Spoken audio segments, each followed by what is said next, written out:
নমস্কার, সবাই কেমন আছেন? আজ অনেক দিন পর একটা বড় ভিডিও নিয়ে আসলাম। আজকের ভিডিওতে কথা বলবো অ্যান্থোরিয়ামকে নিয়ে। ইনডোর যদি ফুল গাছ দিয়ে সাজাতে চান, অ্যান্থোরিয়াম বেস্ট অপশন। না, অ্যান্থোরিয়ামের পরিচর্যায় কোনো কঠিন ব্যাপার নেই।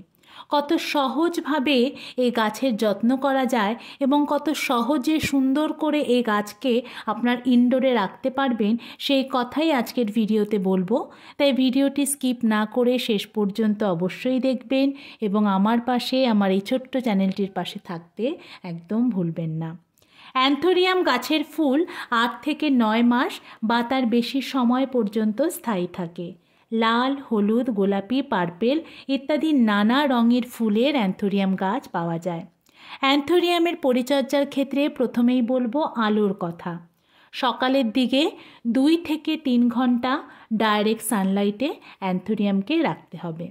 তারপরে বাকি সময় সেমিশেডে এই গাছ রাখা যেতে পারে।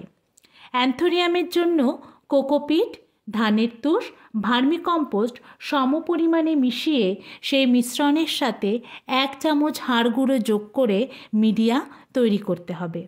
মাসে একবার 1 লিটার জলে 1 গ্রাম এনপিকে ভালো করে মিশিয়ে গাছের গোড়ায় দিতে হবে এবং সেই জল পুরো গাছে স্প্রে করতে হবে। এবার আসবো এই গাছ থেকে আপনি বেবি প্ল্যান্ট কী করে তৈরি করবেন। এই গাছের স্টিম কেটে চারা গাছ বানানো যেতে পারে। দেখুন, গাছের গোড়া থেকে শিকড় বেরিয়ে আসছে। এরকম 1-2 শিকড় সহ গাছের কাণ্ডটি কেটে মিডিয়াতে বসিয়ে দিলেই কিন্তু আপনি নতুন চারা গাছ তৈরি করতে পারবেন এবং খুব সহজেই তৈরি হয়ে যাবে নতুন চারা গাছ। ঠিক পথসের মতো করে একে রিপোর্টিং করতে হবে।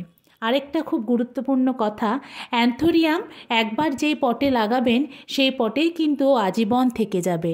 অ্যান্থোরিয়াম গাছকে বারবার রিপোর্টিং করার কোনো প্রয়োজন নেই। ভিডিওটি ভালো লেগে থাকলে অবশ্যই পাশে থাকবেন এবং আরও এরকম ভিডিও দেখার জন্য আমার চ্যানেলটিকে সাবস্ক্রাইব করতে ভুলবেন না।